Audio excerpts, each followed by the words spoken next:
Hi, and welcome to another video where we are continuing building the Webflow websites in Bricks.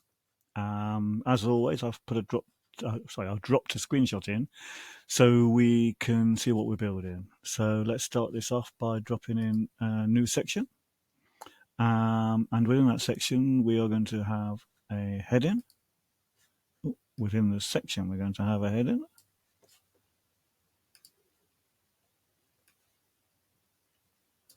There we go. Not always easy to put it in the right place. And then let's add another container that's going to contain this process grid, process list. So whether we decide we're going to call it a list or a grid, let's just stick with it as a grid for now. It's only 3 items.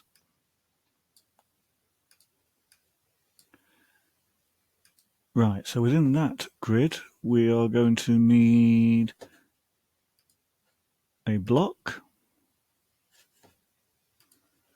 for the card, and then we will need an image in that block. And then we will need, in fact, we will need another block, 2 blocks actually, one to hold the image, because we'll need to wrap this, and then within this block, we will need to put in a heading and some text. So let's put in a heading and some basic text. This heading here will be an H2, because it's going to be a section heading. This heading here will be H3, that's fine. This one we need to make a paragraph, and the image we will make a figure tag. Right, so I think that's everything we need there. We'll tackle the lines later on. So let's put some of the content in here, how it works. That's that. We will be duplicating the blocks once we've put the classes on. So let's start with that. Right, first of all, let's call this, let's organize the structure panel. How it works, just so we know where we are. Container. This is going to be a main heading wrapper. And this will be main heading. This one's going to be we're going to call it a process, so we'll call this process wrapper. This will be the process header.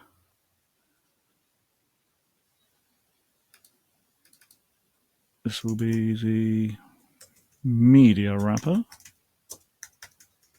Sorry, this is a bit of a long process. This will be the content wrapper. This is going to be the process heading, and this will be the process description, or text will be fine. Right, so that's organized the structure. If we were using acss for this, we would literally click the BEM button and get it sorted, but we're not doing that. So let's put a class on everything. So this will be main heading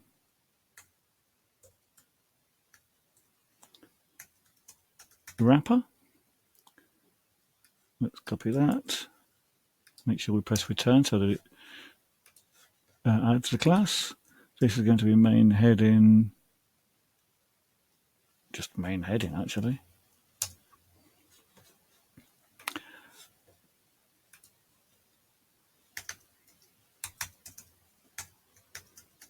Process wrapper. In fact, this is where I've made a mistake. This is actually not the process wrapper. This is the process card. This is the process card heading. So this is process card.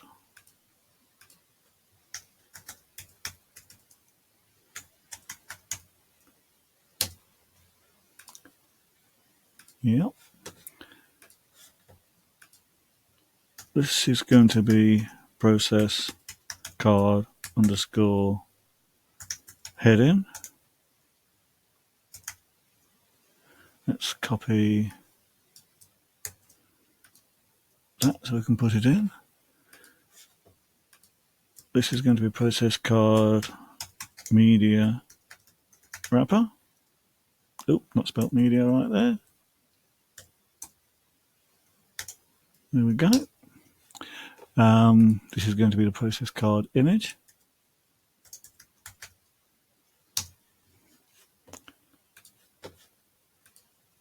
Process card content wrapper.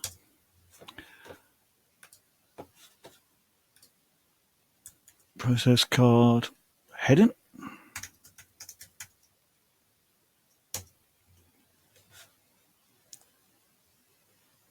Yep. And process card text.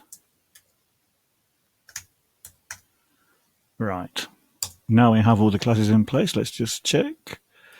Process card heading, media wrapper, image, content wrapper, heading, process card, and then we'll need one for that, and all of that.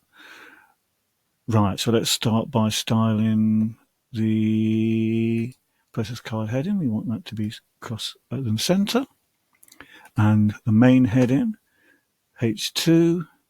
I've not set any of those styles up in the main theme files, which is really how it should be done. So let's have a look there. Let's go to the theme styles and go to typography. Heading 2, font size, let's say 2 rem. No, that's nowhere near enough. Let's say 5 rem. Looks pretty good. Color should be raw. Have we got the main color here? Did I put the main color in the var tags? No. So therefore, it should be in my default.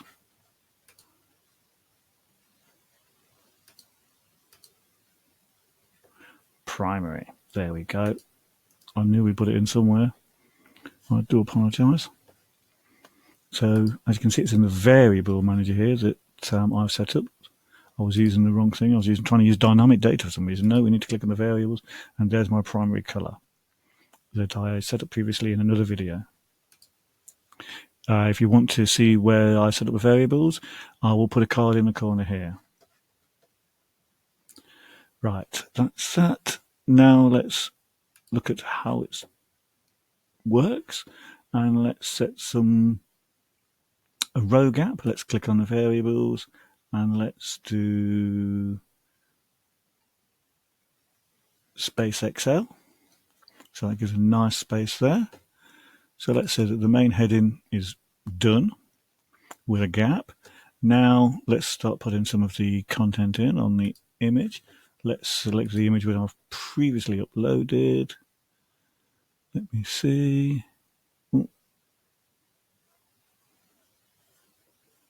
I believe it's that one. Yep, that's right. Then let's put in the text, which I shall copy from the Webflow site itself. There we go. And let's take this text in here, copy that over here. So now we actually will have all the content in place, and we can get on with styling a bit more. Right. Okay, so let's look at making this a grid first, so that we get the items the right size and everything. First thing I can see that I've actually made a mistake again. This is the process grid. This is the process card. So let's make sure that we take that class off there, that class off there. That wants to be the process card, and this wants to have a class of process grid.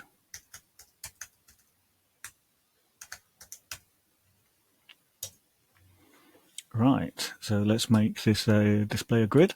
So let's go to display grid, and then I have a grid gap here, and we want to put in, let's say, repeat.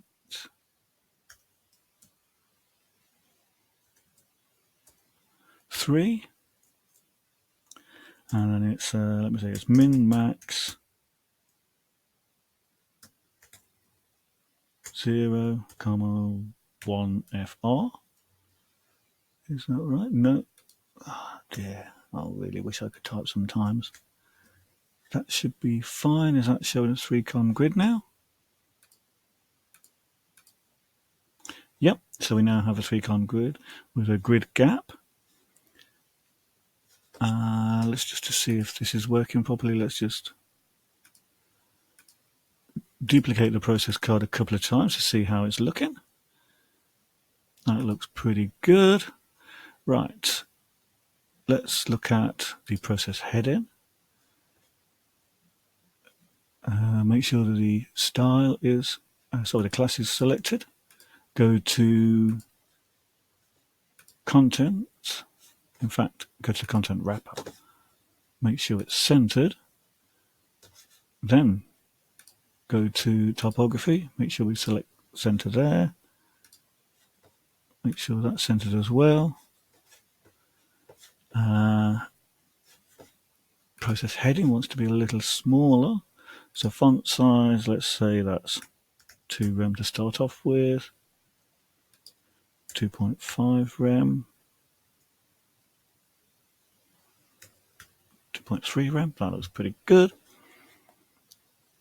That looks pretty good there. I don't think we need padding on these cards.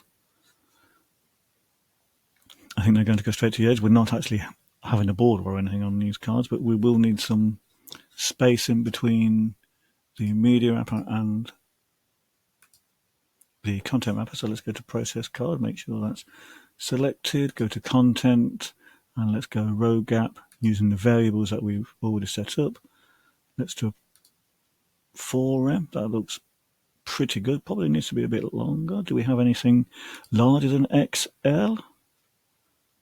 No, so we can do a calc here. So we type calc, open brackets, and then we can times that by 2, close brackets. That's way too much, so we can do 1.5. Looks pretty good, pretty good. Now let's tackle the image. So on the image, we want to make it a bit smaller, so let's click on that. Let's make sure the style is selected and make this a max height of, let's say, 30 rem. No, that's not enough. Let's say 20 rem. 25 looks about right. So that's okay there. On the media wrapper, I've got a right height of 30 rem on one. Nope, we don't need that. So on the media wrapper, what we do need is to make sure that's centered. And we're looking pretty close, actually. Pretty close. I'm quite happy with that. Let's copy some of the text in from the Chomp site. So we'll copy that across there. Let's just quickly place this text in.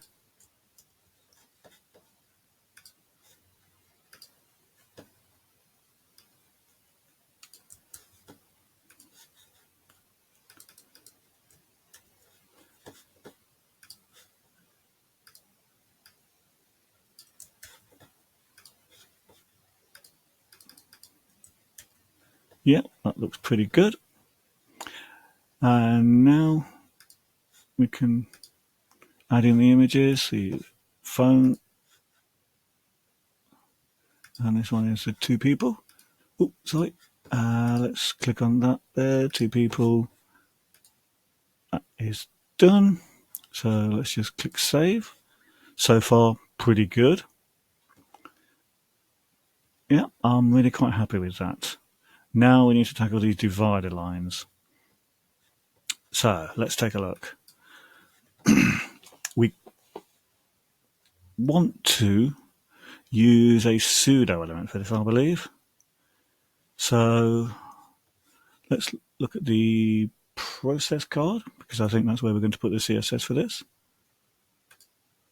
Let's close these down. Go to process card. Make sure it's selected. Let's look at the CSS.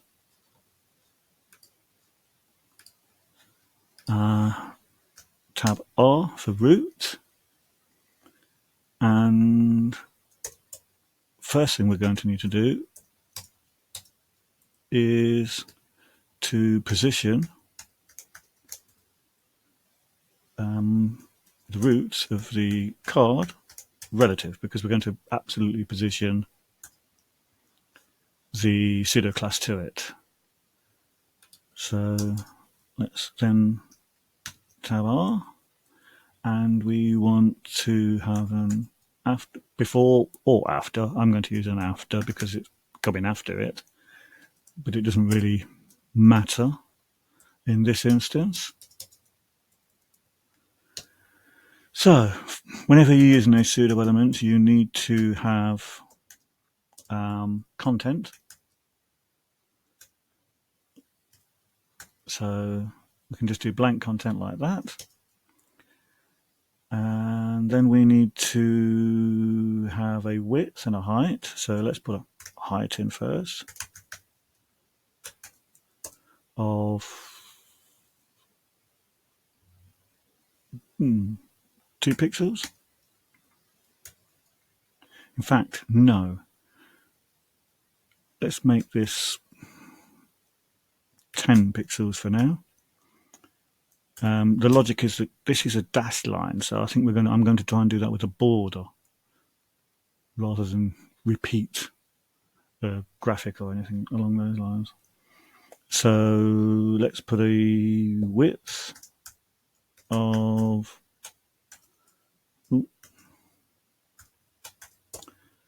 let's just put in 30 pixels for now, because this is going to be an arbitrary 30 pixels, 3 rem.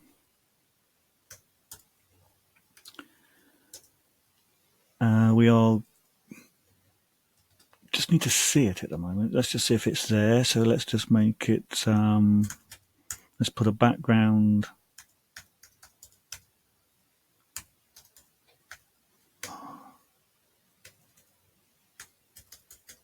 color red.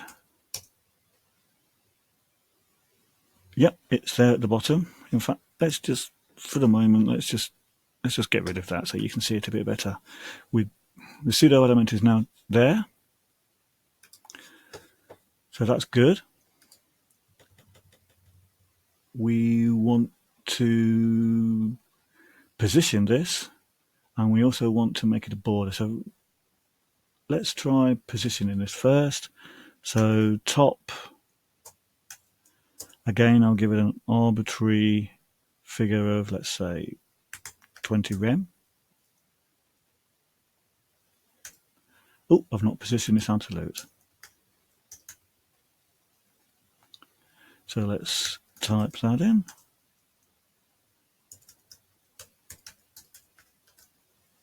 Absolute. And then we will need a position right. Again, this needs to be a minus figure because it actually wants to be within the gap. So let's say minus 30 rem, because it's, sorry, 3 rem. And top, let's make that 15. That looks pretty good. We don't want the one on the end here. So what we need to do is go to the root, and we need to open brackets and put in there. In fact, no, we don't.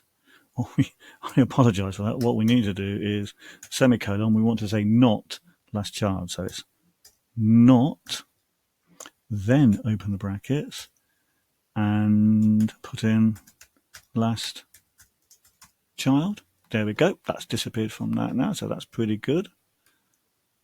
That's how you want it. So let's click save there. We don't want a background red.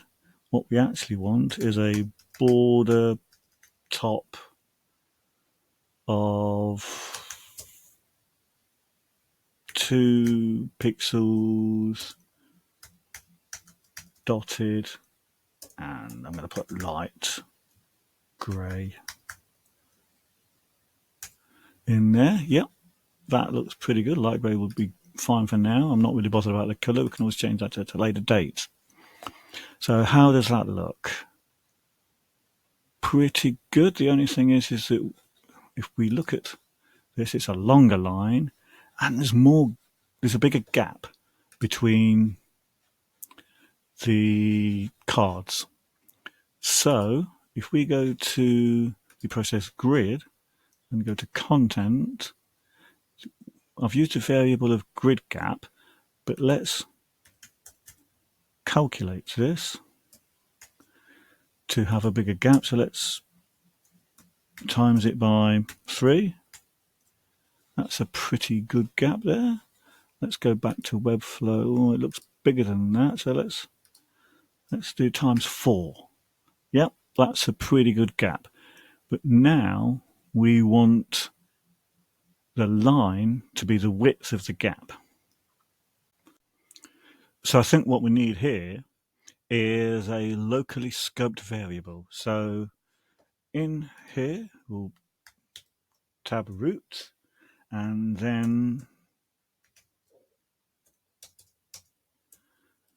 what we need to do is put a locally scoped variable, and I think I'm going to call this card grid gap. Oh, card grid gap. And then I'm going to put in what we had earlier, which was calc var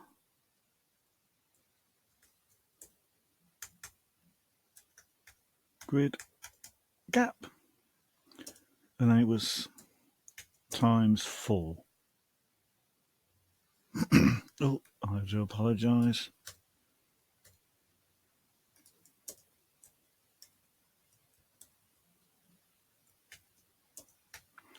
Times 4. So now if we go back to the content, and what we actually want to do is put that variable in there.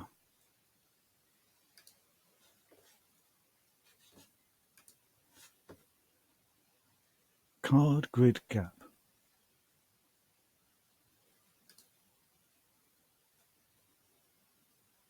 Oh, too many dashes on that. That should be working now. So let's go back and make sure that the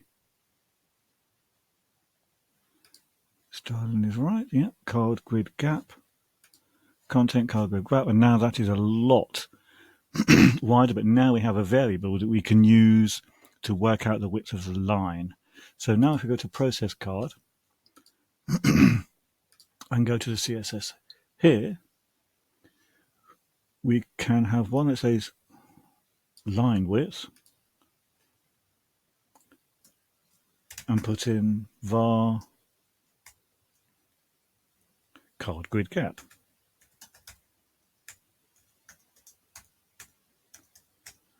Card grid gap, and then take the line width. Instead of 3 rem, we want it to be line width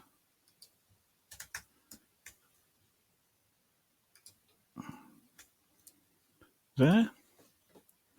That looks pretty good.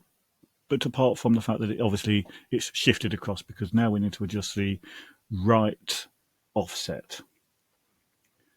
So we want to offset that by the line width, but we want a negative value, so we're going to have to calc this, and that will be var line width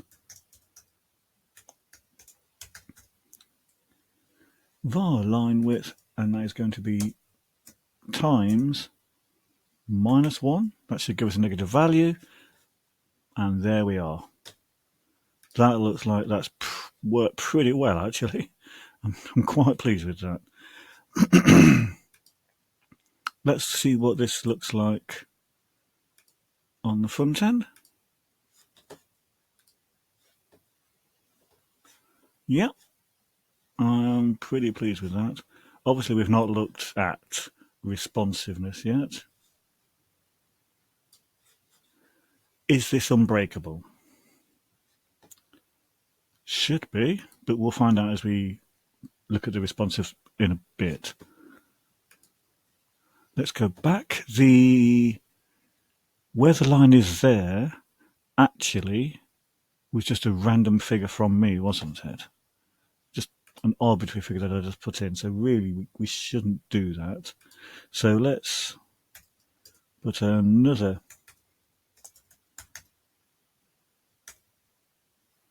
locally scoped variable. Let's call this image height, and I think it was it 30 rem that I put in there. So now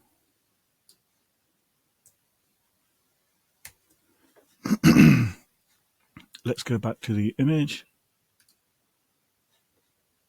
make sure it's styled. Let's go to the layout, it's 25, but if we put in here var image height, that is the height of the image. So now what we can do is go to the process card, go back to the CSS, and where we have top, we want to make that, let me think about this, we want half of that image height, don't we? So another calc, I'm afraid. So var image height divided by 2. So that should now be in the center of that image. Yep, that looks pretty good.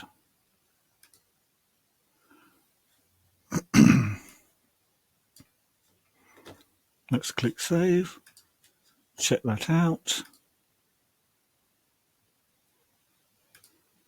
So let's just make sure this works as I think it should work. Let's go back to the process card, change the image height to 20 rem. Yep, that worked well. So that stays midway between the size of the image, which I think will help us with the responsive nature of this. So let's go through that now. Let's look at this. We need some gutter. So let's go back to the main section. And let's put some gutter on the, let's give it a full rim gutter.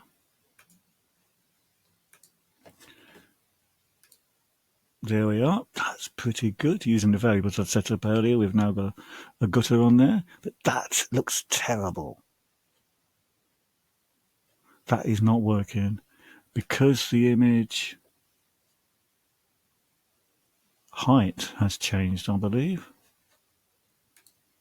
Yes, the image height has changed to fit in because it's 100% width and it was a max height. So let's have another look at this. When we go here, there was a max height of image height. So let's take it off of there and put it in there. Width 100%.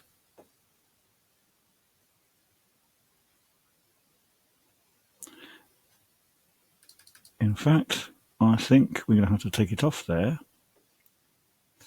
and put it onto the media wrapper.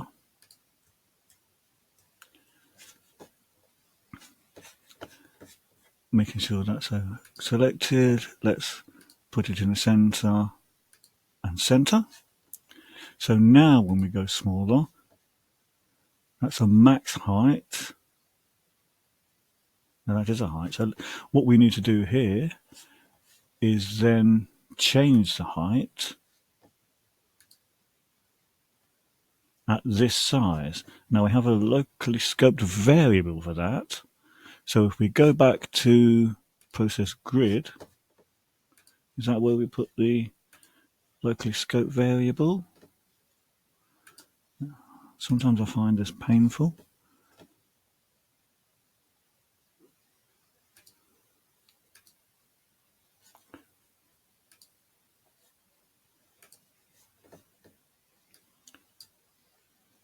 That's the process grid. Image height. No, image height is on the process card, isn't it? So if we go here, change that.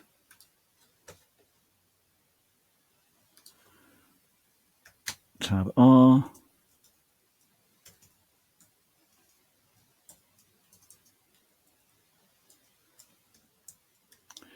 Image height of 20 rem. That looks pretty good, actually. The line now is too wide. That's too wide and it's pushing these out. So we had at the size here, we had line width is grid gap. Yep. So where do we say for grid gap? Card grid gap was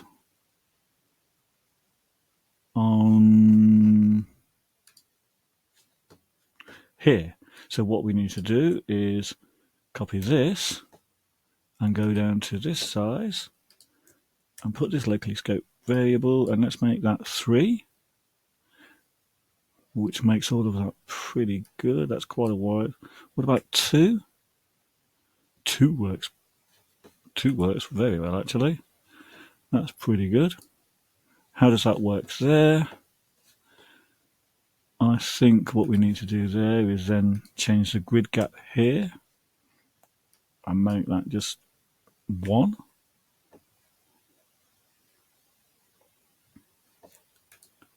Does that work? No, that doesn't work there.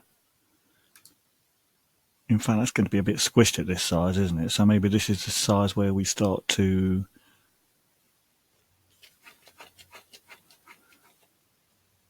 stack them. I don't think any way that's going to look good. So at this size, let's look at the process grid, process card. Let's take that out. That's not going to look good there. Let's look at the process grid. Let's look at the grid, and we'll just have this as 1FR. And that looks a mess because of the image height. So let's look where we've had the image height. Was on process card. Yep. So let's take that there. Go to this stage here. Paste that in. We don't need to alter that. We just need to alter the image height. So let's make that 10 rem. That is not affecting the image. Why is that not affecting the image? Right, so let's take a look at why. Let's go back to here. Let's make the image content object fit contain, and then let's go back to the media wrapper. Let's see, at this size, let's take that from there, and a max height of image height.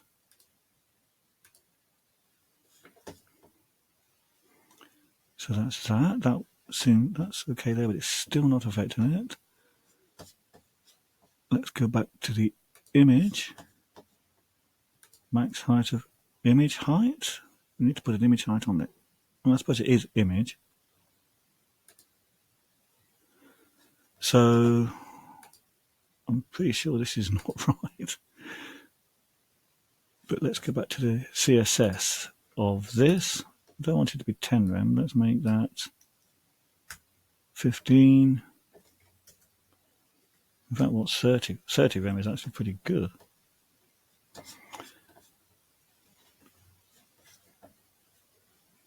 Looks pretty good all round. What we don't need at this size is the after.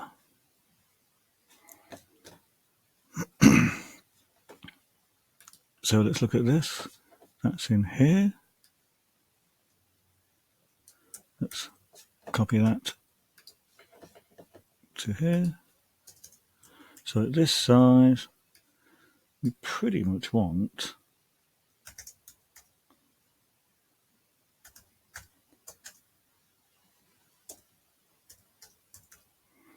display none. No, we don't. Let's look at how it works on the Jump Webflow site.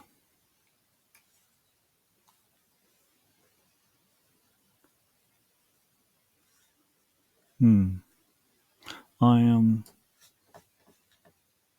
pretty sure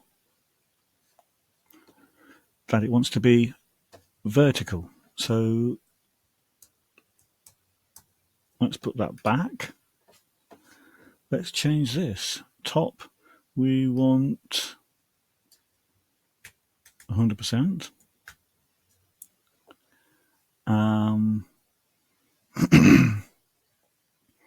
Right, we actually want 50%. Let's try that.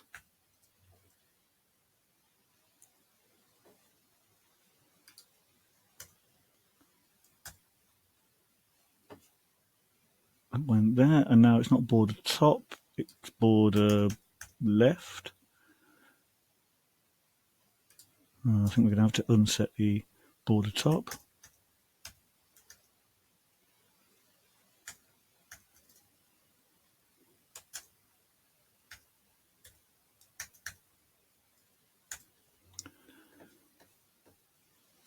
Right, our border width is, that's going to be height now. Is that, and the width can be 10 pixels. So we're rotating those around. That looks pretty good.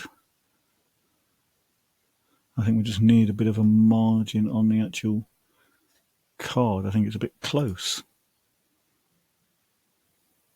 Gap is a little large, and we need more of a margin on the actual card itself. So at this size here, at this size root, we want to put some padding on. So let's click on the car, let's click on layout, padding of 3 rem all around. Is that too much? No, that's not bad. And then what we need to do is just reduce the gap there, because that's way too much of a gap at this size. So that gap was on the process card, I believe. Content, calc var space XL. So let's say this size, we actually want it to be space M. Looking much better. Let's have a look at that. That's within the center. That's not, yeah, that's center because obviously these attribute to the width as well. That, I think, is finished. I think that works really well. And down at this size, that's a width of 10 pixels, isn't it? So let's make that, that's what's causing the issue there. So back to the process card, style, CSS at this size, and let's just make that 2 pixels. So that shouldn't then be an issue. It should be pretty much bang in the center. In fact, if we go right to the beginning and make that 2 pixels there, that will solve any discrepancies on the other one. So let's just save it. Let's have a quick look on the front end. Yeah, looks pretty good. Let's resize it. Come on, refresh, that's good.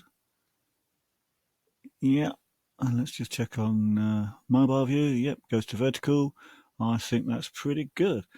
I hope you found this educational or helpful in any way whatsoever. It's a long video because it took a little while to figure out the pseudo elements and calculations to make it the same width, to try and make it a bit more unbreakable so that if you do change things around, we can use the locally scoped variables to adjust this easily. If it was helpful at all or anything, just leave me a like and any comments that you want to say. Thanks, and I'll see you in the next one.